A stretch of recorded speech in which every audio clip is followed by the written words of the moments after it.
a very, very, very fine house. It is a strange housing market out there. Even though it feels like it is losing a little steam at the higher price ranges, overall home prices are still going up. If you are a home buyer or seller, what should your strategy be? Don't touch that dial. Everything will be explained in the next 52 minutes. Welcome to the Mike Young Real Estate Hour. This is Diamond Certified Real Estate Broker Mike Young, along with co-host Dennis Casey. Right here. And we love to talk real estate. That's just what we're going to do tonight until 8 o'clock and every Friday night from 7 to 8 p.m. right here on KSCO AM 1080 Listen and Be Heard Radio. Our phone lines are open at 831-479-1080. Your comments and questions are welcome. Okay. On the first show of each month, we like to review the data for the previous month and make our best guesses as to what that data means for the future of the market. This month is no exception. Our first show in June, we will look at some data for May. Then based on that, we will talk about what home buyers and sellers should be aware of. That's right. The market is, the summer markets is basically started, even though officially summer is not started. That is correct. A lot of people getting out of school. Yeah. And Memorial Day is behind us. Memorial Day is behind us. Yes. We're ready to go. So, as I mentioned earlier, the market is going up. And the way I like to look at it is first give you a little preview at the state level and then break it down county by county. And we'll look at Monterey County, Santa Cruz County, and Santa Clara County. Okay. So at the state level, this is for the state of California. Okay. Unfortunately, this data is like a month old. Yep. Everything's kind of a little bit of a lagging indicator. Because they have to wait for all 58 counties to weigh in and give Right. them, even though it should all be computerized and they should be able to do it in a matter of seconds, we're not there yet. We're not there yet. We're getting there. Right. It's getting... We don't have will to be send able them by do Pony Express anymore, but yeah. Not in all counties. No, some counties. Some of the more rural ones, maybe. Yeah. So, as of the end of April, the median price for a single-family home in California is $509,100. And that's for the whole state of California right there, That's ladies the and gentlemen. state of California. Some other interesting data. Well, wait, that is up 5.1% year to year. Year to year. Yeah. Right. So According to this. we're looking at the number of sales, not the dollar amount, but the actual number of transactions is down 5.4% year over year. That's interesting. A lot of that's because there's just not as much out there. If the other markets right. are like Santa Cruz. Exactly. Is there's not enough homes to sell. Yeah. So inventory for the state is up. It's 3.5 months. If you look at how much sold in the last month and you divide that into the number of houses on the market, that's how you come up with months of inventory. So that worked because, I was going to say when I was looking at this is like 3.5 months is a shockingly low unsold inventory, but it's better than it was a little while ago. It was like 2 months or something like that before last time we talked about this. Yeah, depending on what you look at. Yeah. Not every county is like our counties here. Right. Closer to Silicon Valley and has that going for it. It's only up 3% according to this that you Right. show here. So that's not that much.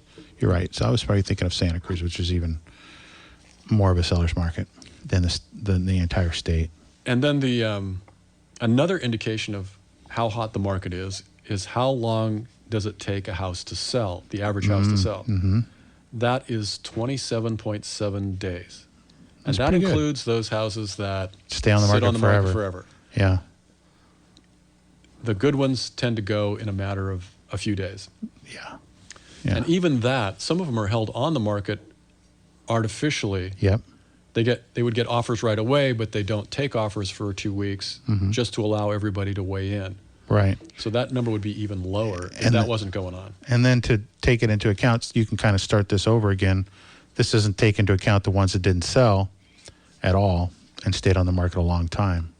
This is probably just the houses that sold. How long did it take for them to sell? So if one expired, or even what you do is say, like, if your house didn't sell at all this year, you don't have to sell it, so you take it off the market for a month and wait till next year, then it starts all over again. You wouldn't count it into that. So Right. So if a listing is canceled or Or withdrawn expired. or expired, then Even if it's only temporary, as long as it's off the market, off the MLS for a month, these numbers reset. It has to be Right. off the market for at But least a month. for our purposes, as long as we're using the same stats Right. over and over, This is what's important, it's using the same consistent, metric. You can see the trend. So you don't get so far into the weeds on talking about what they all mean and everything and how there's Right. variations and no stat is perfect. But the important thing to do is look at the same metric and look at it from the changes in that metric. Right. So we have a little bit more detailed statistics here for the state. The sales to list price, in other words, what was the asking price and then what did it actually sell for, Right. is Interesting. 99.3%. Oh, okay. So a little bit under. Very close. Very close. Very close. Anything over 98%, I think, is a pretty hot market. So what that means is if you were selling a house for $100,000, which wouldn't happen, but it would have sold. The average is it sold for $99,300. Exactly. You can multiply that times 5 for $500,000. So And in some counties, like Santa Clara County and even Santa Cruz County, the average sale price is above the Above list, average right. listing price. So this is average for the whole state. This is the state. But to give another metric for $500,000 house, that would have been, I think, $496,500. It went for $496,500 for 500,000 list. But that's just for that example. That's right. So that gives you a little idea of what's going on at the state level. So let's look at Monterey County real quick. What I see for May, this is the month that just ended 4 days ago. The median price was $550,000, which is up sharply from $525,000 in April. The numbers get more volatile when we get into smaller and smaller groupings, Right. like county from a state. So you the look number- at yeah. 550 for Monterey County, and what was it, 509 for the state. California as a whole. So it's pretty Yeah. close to the state as it always has been. Yeah, It's a little Monterey higher. County is like a microcosm of the state Because we think of Monterey County as just being the expensive areas like Carmel and Monterey and less expensive like Salinas, but there's Monterey County is a huge county. It goes way down the coast. you keep driving forever down. Yeah, you keep driving. You're almost in Southern California by the time you're done with it. Yeah. You're basically almost to Santa Barbara. Yeah. Yeah. Okay, so that one up sharply. It's been above what anything was last year for 2 months in a row now. Wow. And then Santa Cruz County, Yeah, Santa Cruz, back home. median sales price for a single family home in Santa Cruz County for May, $805,000. Wow. So I think that's the first time we've cracked the 800 barrier. Wow. My numbers are always a little bit different than the ones that are published in the paper, but this is a very upward trend. Yeah. 805. 805. Yeah, that's a lot of money for a regular old house. For your average house, about as average as you can get. There's as many houses above that sold in the county last month, I think you said, and as many that sold below that. There's just Right. that one's right there in the middle. That's the definition of median. Right, and that includes townhouses or is No, that just this is just single family single-family residence? homes. So you Right. can get a little bit cheaper for the Right. townhouse, which I always recommend for people Yep. to look at if you can't afford a You regular shouldn't. house. Yeah, you shouldn't discard it out of hand. No, townhouses are actually somewhere nice, very nice. So we're going from 550 Monterey, 805 Santa Cruz, Yeah. and then when we go to Santa Clara County, $1.1 million. Yeah. We've been over $1 million for a while Sharply there. again. Yeah. Well, not too sharply. It was $1,085,000 last month and $1,065,000 the month before. It just seems sharp because it's so high already. Well, That is a lot of money. It jumped from February to March That's your average house in by Santa Clara County. 150,000. So Yeah. it jumped up and it basically stayed there, and it's still on an upward trend. Yeah, somebody in our agency, they were listing a house, and we almost couldn't believe it. It was apparently one of the few places in San Jose you could still get a house for like under $600,000, and she got multiple offers, and I think it Like went downtown San Jose. Yeah, it was like downtown San Jose, but I think it went over 600. But it was just because it's one of the few places that could go for that price. So Right. Multiple offers, of course. yeah, multiple offers, right? Bang, bang, bang. Yeah, even though we do more of our listings in Santa Cruz and Monterey County, we do some in Santa Clara, a few of them. That's right. So that kind of gives you an idea of what's happening. Obviously, as we've said many times before, the Silicon Valley is kind of the heart of where it's happening. Yeah. The San Francisco County, San Mateo County, Santa Clara County are at the heart of it. And then as you move away from there, it tends to spill over. As it becomes more and more unaffordable in those counties, then people move to Santa Cruz, people move to Alameda, people Contra Costa. And as I've said before, we're very affected. Mike and I have said before this. We're very affected by that, by all the great job opportunities in Silicon Valley, and we're now becoming, unbelievable as it sounds, the less expensive alternative to living in, closer into the Silicon Valley area. Right. I mean, Santa Cruz has been published in Forbes magazine as the least affordable place to live in the United States at least once, and it's been in the top 10 many times. Right. Because that metric looks at the cost of living. And the jobs available in the county. And the average household income. Oh, the average household income, yeah. Contrasting that against the cost of living, which is really affected by housing. Right.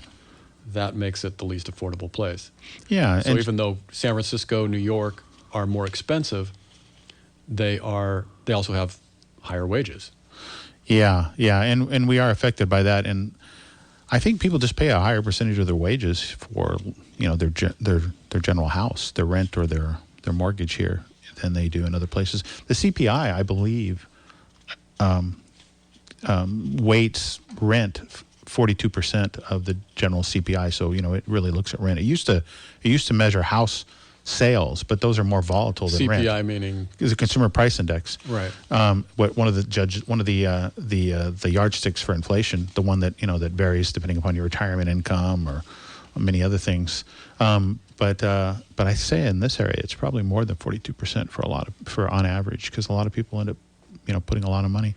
It's right. If you're buying a house, then they don't want your debt ratio to be more than like 42% of your gross income. It's a little better than that, isn't it? 42% of you heard it? I mean, it was getting below 50. It's the standard. Okay. I thought it was like 45, 48. But there's a lot of renters out that are probably putting 50, 60% of their income towards housing. Right. And realize that when the lenders do that, it's gross. That's before taxes, which is a great benefit when we're trying to do this. So, if you make $50,000 and you only basically have a little less than $25,000, which is 50% of that, to go to your mortgage. So you got to make a little bit more than that, or have it combined with somebody else's income too. Right. They make those pesky rules about having to have the ability to pay back the mortgage. Loan. It's really funny because when we had what was his name on last Edward Bear. Yeah. Edward Bear. I mean, he was so funny. Yeah, the darn government regulation making sure that it's really been a real problem that they've been saying we have to make sure the lender can pay for the loan. And I'm like, I kind of like that one actually. But he wasn't a mortgage lender. He was a hard money lender, short-term type lender. And for short term, of course, it should be different. But then that's how you get into trouble too. So I totally understand where that's coming from. But that's one of the outcomes of the mortgage meltdown. They didn't fix derivatives, which they should have, and some of the weird credit swaps and shenanigans going on there. But they did make it so that you can't.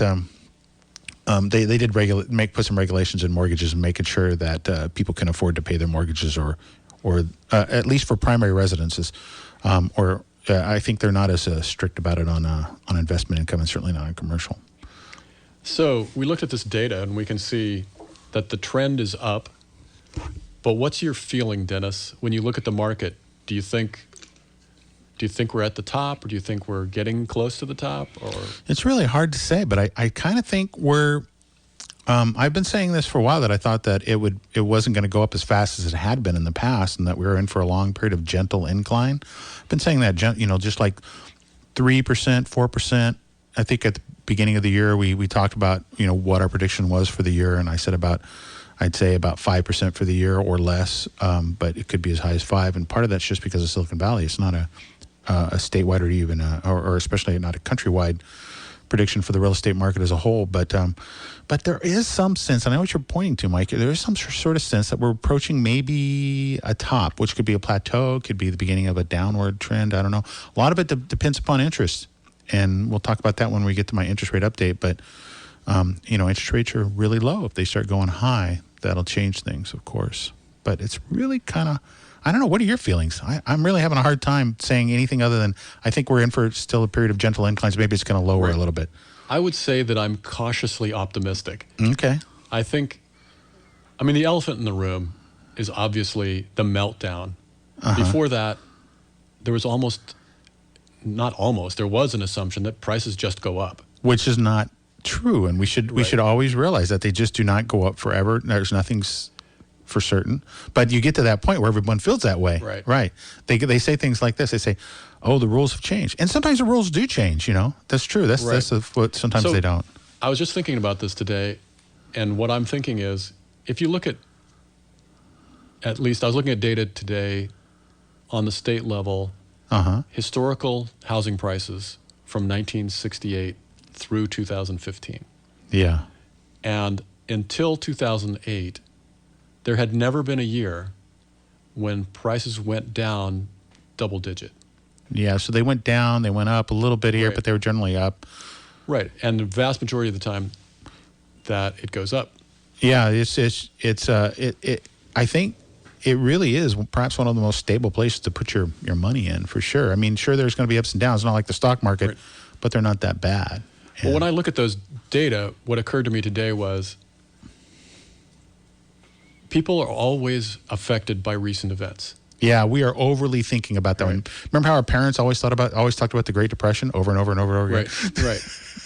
And so it's going to come again. You just wait.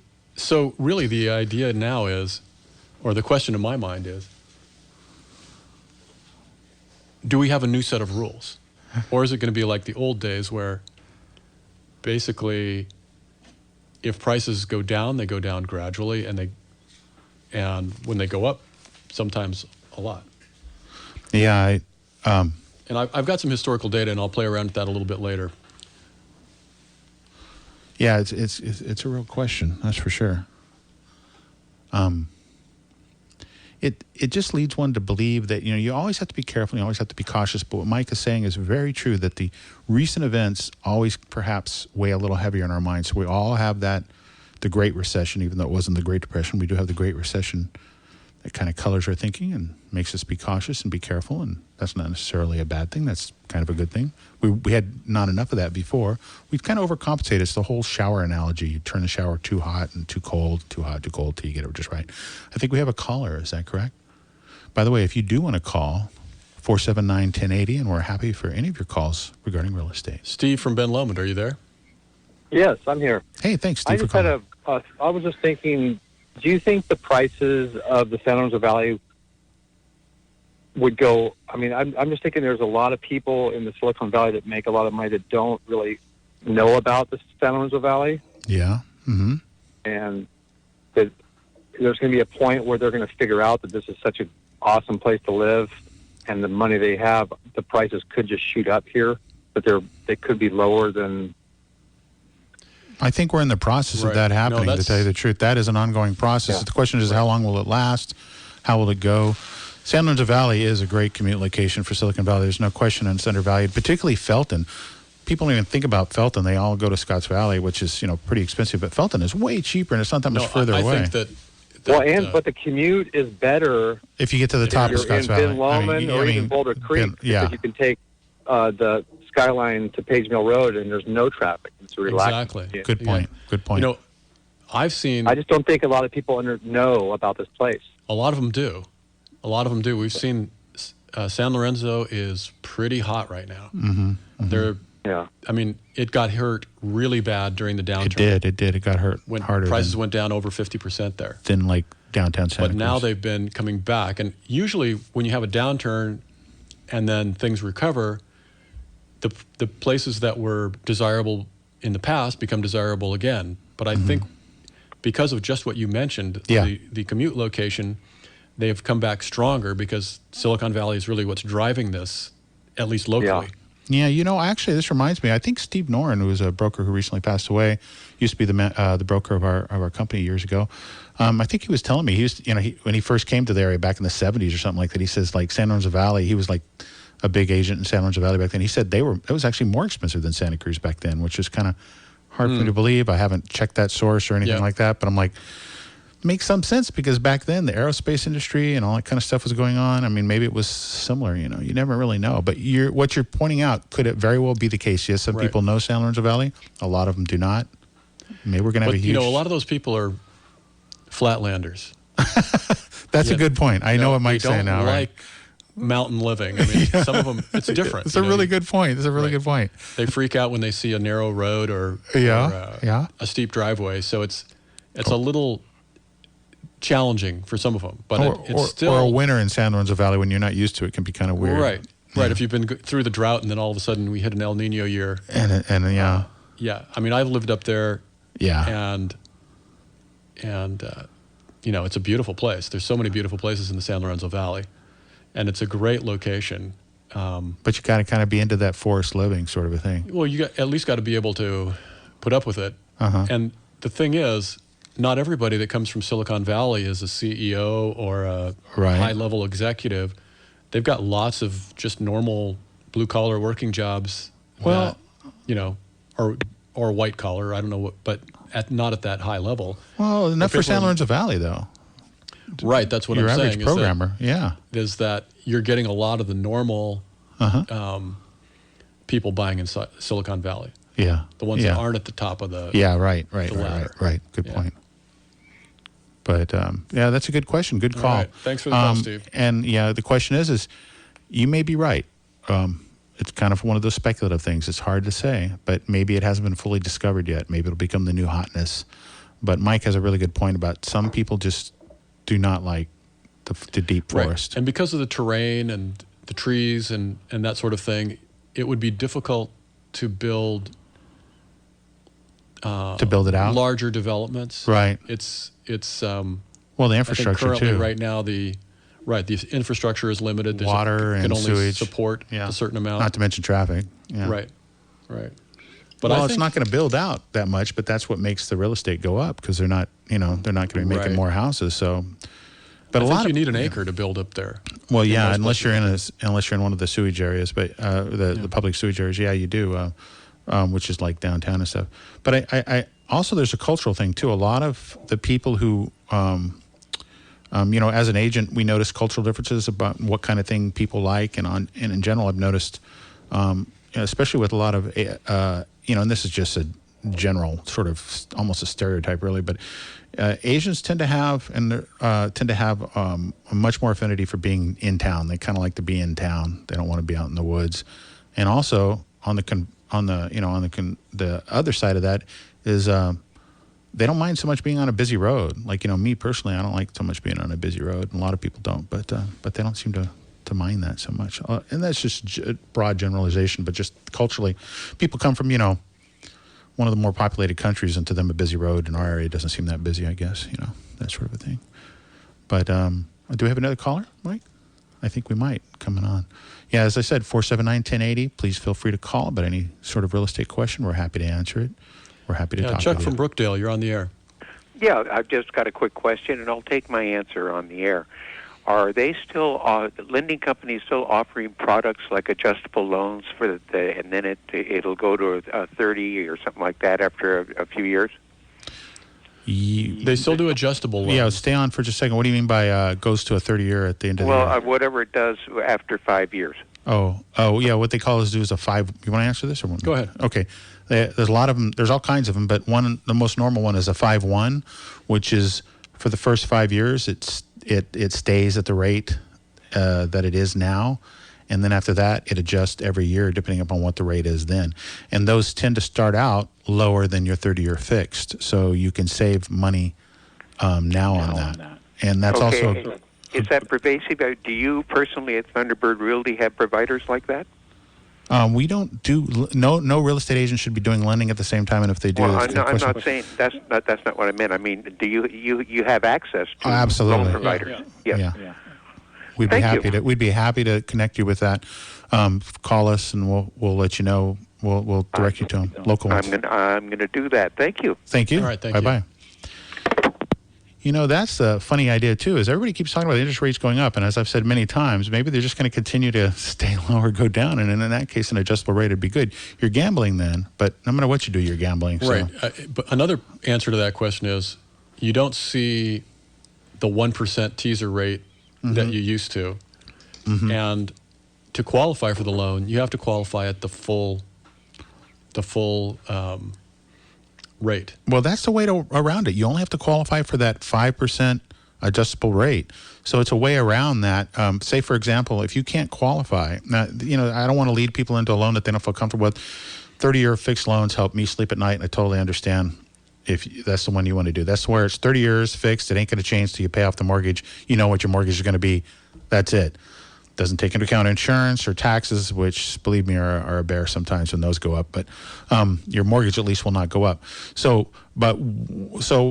they say, hey, you know, you can get into this $600,000 house, Mr. Johnson, at for the 30-year fixed. If you do a 5-1, which is, as I said, a 5-year lower rate, and then after that it goes adjustable 1 year. But that 1 year is lower than a 30-year fix would be if the interest rates are the same then. In fact, they'll even go down, I think. You have to depend upon the package, of course. If the interest rate goes down, it adjusts, basically.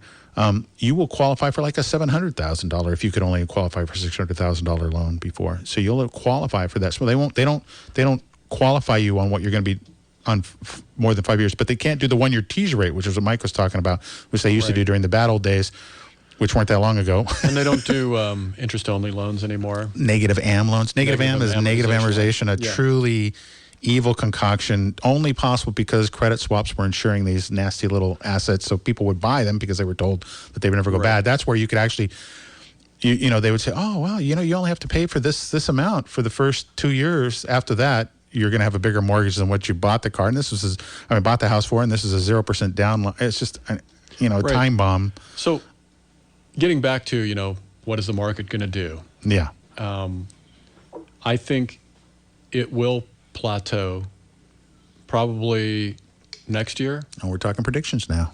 And I don't think it'll go down, at least not significantly, because the market is different than it was in 2007. And let's things make this...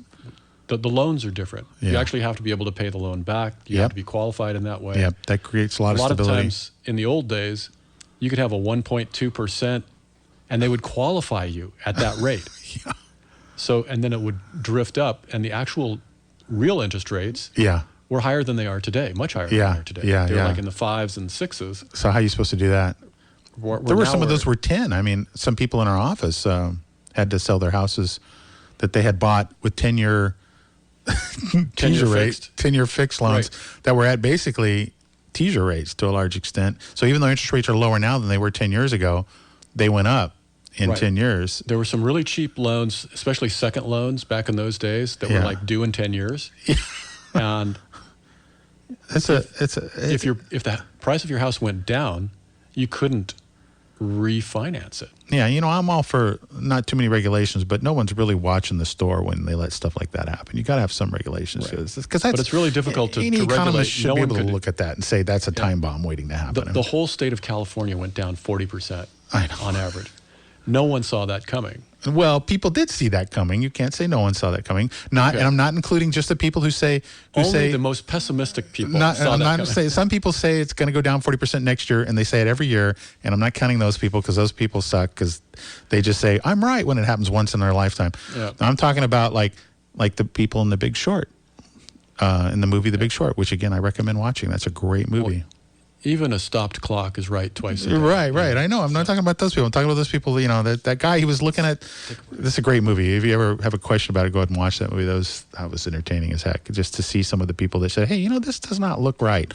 Talking about the people that don't say it's always going down, and then get a lot of credit when it does go down when they were wrong the 10 other times. I'm talking about the people that say it's going down now, and they predict it, and they stand by it, and then when it does, then or doesn't, they back off and say I was wrong. Those are the people to watch for. I think we're ready for break. We've gone a long time without a break here, so we should probably take one. Okay. And we'll be back and we'll talk about the real estate statistics, and we might start with the interest rate update because we're kind of leading into that. And Yeah, a few other let's things. do that. Okay. See you in about 2 minutes. Thanks. Stay with us.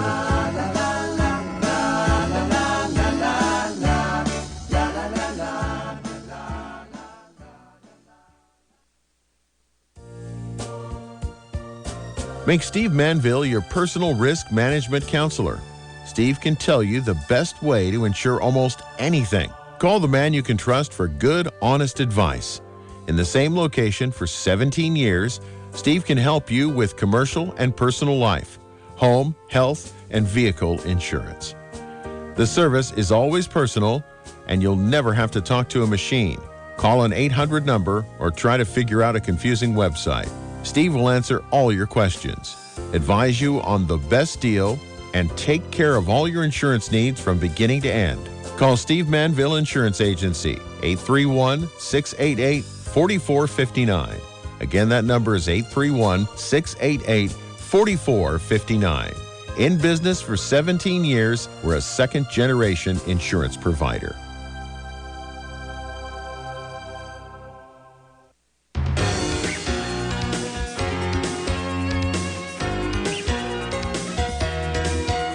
Are you facing one of life's many transitions? Is your family size getting bigger or smaller?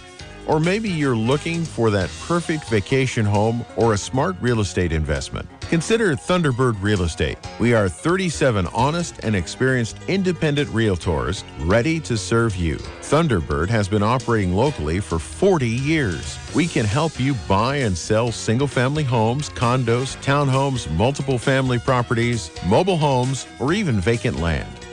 Call us at 831-475-8400 or visit our website at www.thunderbird.com. That number, 831-475-8400, and the website is www.thunderbird.com.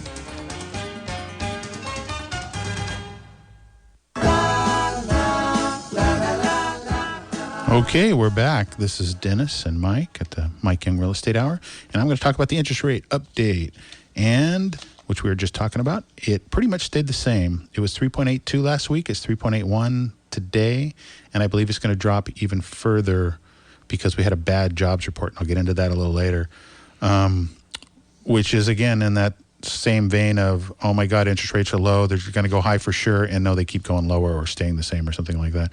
This 3.81 is a little lower than 3.82, but statistically, it's really no change. And again, this metric that I'm using, this yardstick that I'm using is bankrate.com. It's sort of a general, everybody sort of mortgage. You would get a lot better if you had pretty good credit. And it's a very kind of careful, cautious sort of average. You can do a lot better than that usually, unless you have a little bit of problems. But just before we get into some of the other things, 3.81 for a 30-year fixed. What was it for that 5-1 ARM we were talking about? That one where it's 5 years it sticks and then it goes down to adjustable rate, adjusted every year afterwards. It's 3.22. So you could go from 3.81 to 3.22, which, is a half point, a little more than a half point, and you could save some money. Now, why would you do that? Well, if you think interest rates are going lower, but let's also paint a scenario where it might be a good idea. If you know you're going to sell, or you're pretty sure you're going to sell in the next 5 years, why pay more every year for a loan you're not going to be there for 30 years for? So that's a good point right there. The 15-year fix, by the way, is 3.05, so it's even lower if you can pay it off in 15 years. And then one of the oddities is that the 30-year jumbo is 3.78. It's actually lower to get a loan slightly, very little. Usually it's more expensive, but these days it's lower, which is also, to me, although no one else considers it this way, to me it's an indicator of lower interest rates in the future when you have a lower jumbo than a regular 30-year fix. The jumbo is, I believe, over 600 or 400,000. It kind of depends upon who you talk to, but that's where the loan is over that amount. But it varies by county. Yeah, it varies by county, right? But let's get into a little bit why this is and why I think it's going to go down in the future. The Fed said they were going to raise the rates sometime this month, pretty much almost for sure. But this month we got a pretty bad jobs report. We've had incredible jobs. I mean, of course it's political, so you got to be careful, that everything's when you're making decisions based on economics, please don't let your politics inform you. Try to get it from the statistics. And, it's a political football now, of course, because, anemic job growth is not great for the current party. But it's only 38,000 in May, which is pretty bad. That's the worst in more than 5 years. But look at it in a different way. It's been a positive number for the last 75 straight months. That's like that's about 5-6 years, and it's better than losing jobs. The other thing is we had another one before that wasn't great, but it was over 100,000 in April. One of the reasons this is not a scary number is because it's just 1 month. If it keeps happening, that's bad. But say, like, for example, they don't count the 35,000 Verizon employees that were on strike until just recently. So realize that it really should be about 60,000 or 65,000 rather than 38,000, or actually up to 70. But it's not. And then conversely, the next month, it'll show all those people back to work like they weren't working. So it'll make the next month up 30,000 more than it should be. So it's kind of one of those little weird things. And that's why you should really actually kind of take a couple of months as an average. I think the last 3 months have been 100,000 each month, which isn't great, but isn't bad. And it's certainly better than losing jobs. So that's that for those things. U.S. stocks and dollar fall because of this. Now, why did they do that? Mostly the stocks actually didn't hardly fall at all, but the dollar fell, which is actually not a bad thing because the dollar's a little too strong. They fall because we're probably not going to raise the Fed interest rate, which means the dollar will fall a little bit because everybody else's interest rates are even lower. Some of the banks have negative reports. I told you before about that. Negative interest. Still doesn't make sense to me. Yeah, I told you before about that couple in Sweden that got money for their mortgage. I mean, they still had some fees to pay, but they actually, from the actual interest, they were actually paid a little amount. It's pretty funny. How does that work? I still don't understand how it works. Anyway, what do you think about all that, Mike? Or particularly about where do you think interest rates might be going? Hard question, I know. Got to bring out my crystal ball for that one. I think that and they will stay low through the election. Through the election. Okay. What do you think will happen for the election? Depends on who's elected? Depends on what happens then? Well, I think it is in the interest of the current administration to keep interest rates low. I don't know exactly how that works or what the mechanisms are, but it's always sort of a conventional wisdom that the party in power is going to try to keep the economics looking as rosy as possible through the election. That's true, but people say that, but the last two times, when the last year of Clinton's presidency and the last year of Bush's presidency, interest rates both went sharply up. So I think maybe not Bush's. They did before the last year, but then maybe they stopped because we were starting to go into that downturn already even then. But they went pretty sharply up before those, pretty close to the last year of Bush's, certainly in the last year of Clinton's. And they both caused problems. They went up too far, I think. Well, actually, that wasn't actually the reason in Bush's case. It was more because of the whole mortgage crisis. But anyway, I'd have to look into that. A lot of times these things, the government doesn't have total control over they all don't. This stuff. They have limited options, and they can do certain things. They can't do other things.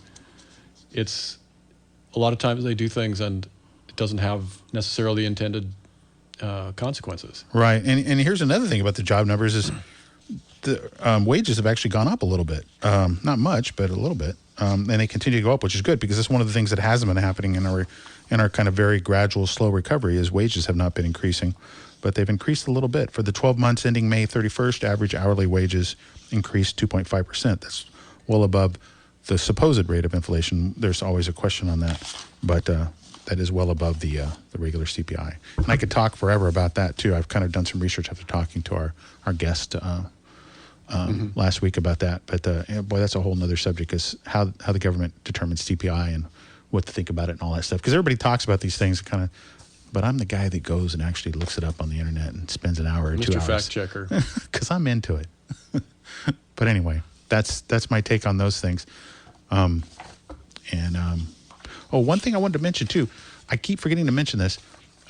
There's this great article about how having greenery near where you live, and I'm not talking about living in the forest again, although it could certainly it works in the forest, but having greenery where you live, even if it's in the middle of downtown San Jose, living in kind of a landscaped area, increases your lifespan. There was a great article that came out about 3 weeks ago about that. It actually increases your lifespan. Could be anywhere, having greenery, having plants, having landscape rather than an all concrete.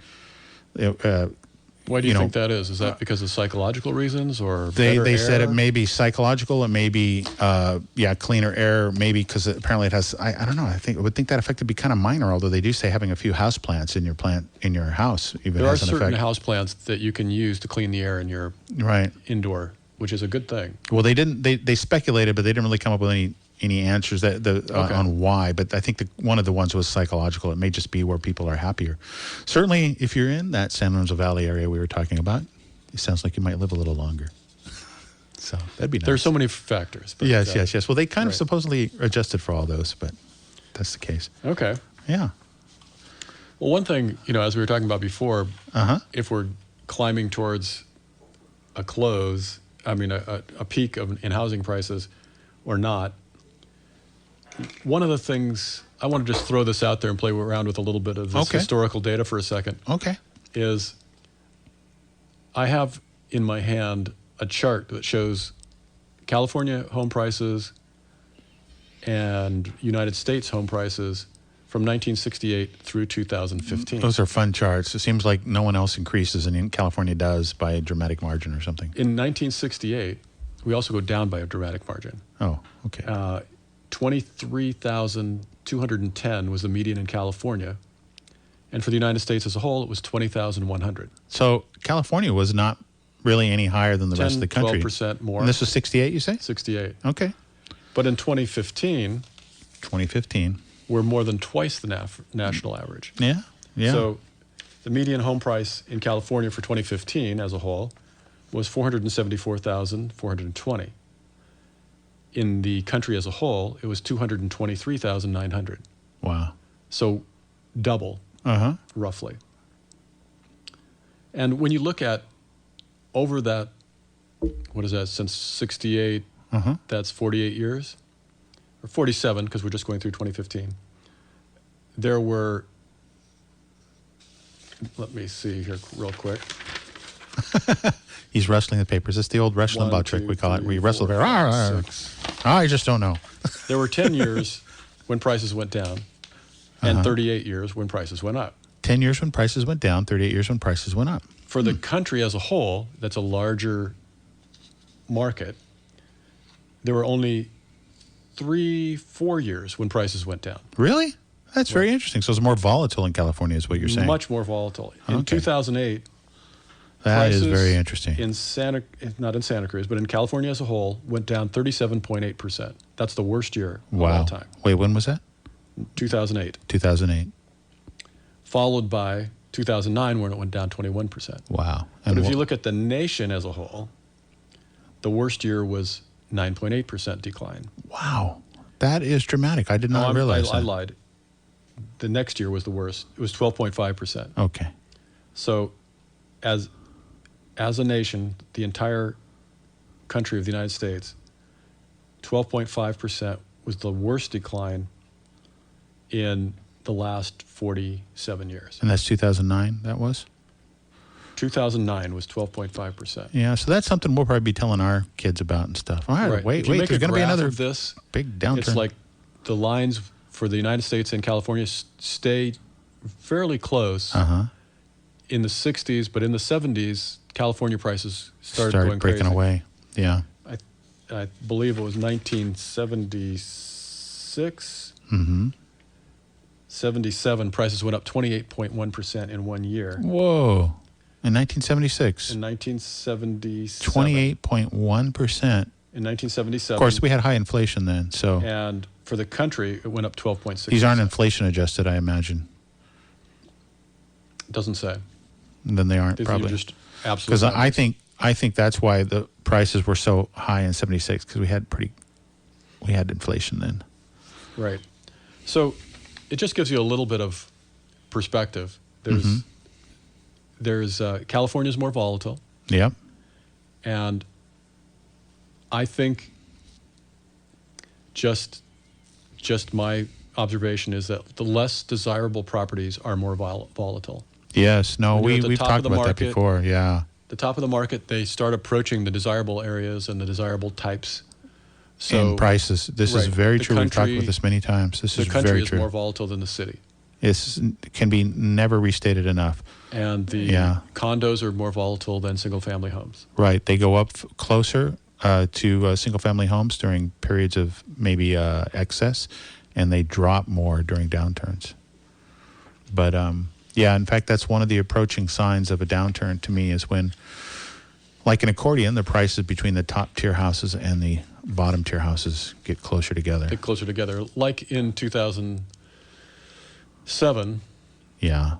Watsonville home prices We're getting close to Watsonville. Really getting I mean, close getting to close to Santa Cruz. Santa Cruz, yeah. I would say probably 85, 90%. And also, like, as you went, and if you looked at the magazines in like Silicon Valley, the properties out in Livermore and further away into Stockton were getting close to the ones in the Bay Area. Right. It was really quite shocking. And then those areas in the Bay Area, and in the Bay Area, they were hurt too, but the ones in Stockton and Livermore went down much, much more during the downturn, as the ones in Watsonville went down percentage-wise much, much more than, say, like West Side Santa Cruz or East Side Santa Cruz, Right. or Capitola or Scotts Valley even, for that matter. And part of that was, at least locally, was that Watsonville was the one city in the county Oh, yeah. that allowed large-scale development. It's a huge part of it. So you had all these new houses Yeah. in the early 2000s, Yeah, their newer houses are in Watsonville. and they had all those funny money loans because Yeah. they were purchased for the first time at that time when the regulations were so crazy or Yeah. non-existent. Yeah. And so you had really high foreclosure rates in some of the better neighborhoods in Watsonville. And that meant there were tons of homes on the market. Which is really funny, too, because in the really expensive areas in our county, like West Side Santa Cruz or Capitola, you have these really old houses that have been remodeled, but they're really pretty old houses, whereas in Watsonville, you have these fairly new houses comparatively in many of the newer developments that are a lot less expensive. And actually, not only that, but a lot of the newer houses are built, to a much more stringent code, although heavy-duty remodels usually have to do that, too. Right.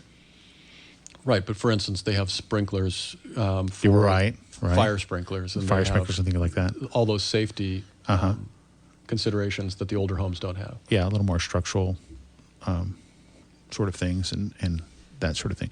Unfortunately, also much more restrictions as far as setbacks and things like that, although Watsonville probably has a little bit better handle on that than the county does. The county is pretty strict. Just real briefly, we've only got a few minutes here, but given all that we've said, if there are buyers and sellers out there, Yeah.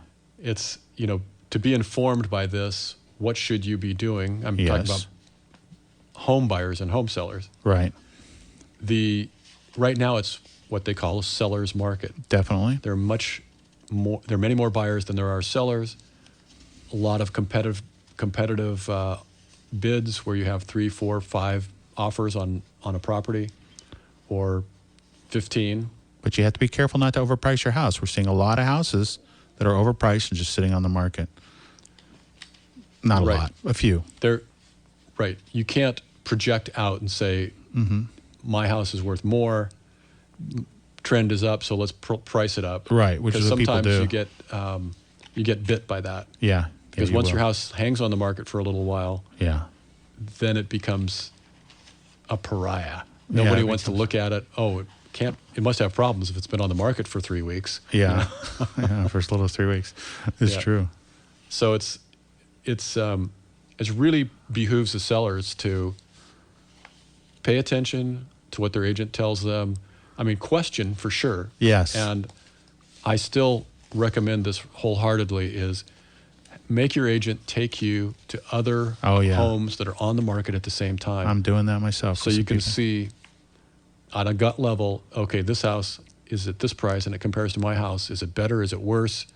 And That's where your should competition. That's your right. That's your competition. That's who buyers are going to pass you over for if you're too high. You put yourself in the position of a buyer and you say, well, would I choose this house over this other house? And, and look for Right. those discounts we've talked before about, like a floor plan or, small lot or something like that, or busy street, that sort of thing. Right. There's lots of different things. We could go on and on again that where one house compares against another house. And you always have to take into consideration, you're going to think your house is better Yep. because you're the one that bought it in the first place. Yeah, yeah. So right. it's just like when you buy a car. Suddenly you notice all those cars, and you notice how they have so many benefits that other cars don't have. Yeah. So it's just a natural human nature sort of thing that you're going to think that your house is worth more. Right. And statistically, it's about 75% of sellers believe that their house is worth more than it actually sells for. Yeah. And a good agent can help you maximize the value you're going to get from your house by giving you advice, which you don't have to do, but it's good things to do to try and get the most money you can for your house. And on the other hand, a good agent can help a buyer also find a house that's a pretty good bargain. Like maybe that house where the landscaping, isn't that great.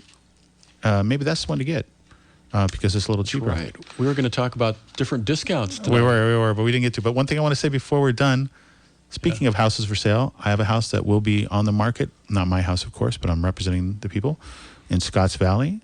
It's got a very big pool, and it's in Scotts Valley, a great commute location, but it's a little bit rural. Got an oversized lot under 14,000 square feet. The house is about 2,300 square feet, 3-bedroom, 2-bath, I think, and as I said, a very big pool. Nice, entertaining house for $949, and that's under $1 million for a pool in Scotts Valley, which is a great commute location. I know that sounds like a lot of money to a lot of people, but it's actually pretty good for Scotts Valley. Plus, you get the great Scotts Valley schools. Yeah, it's not Brooknell, but it is. They're all 9s and 10s. It's I forget the name of the elementary, but it's 9, and the high school is 10, and the middle school is 9. My number is 831-227-6930. If you want to get a hold of me, 831-227-6930. My name is Dennis Casey at Thunderbird Real Estate. And Mike's? Mike Young is at 831-234-1545. Let me give you that again. 831-234-1545. Yeah. And my email is mike@mikeyoungproperties.com. So if you want to get a look at that house before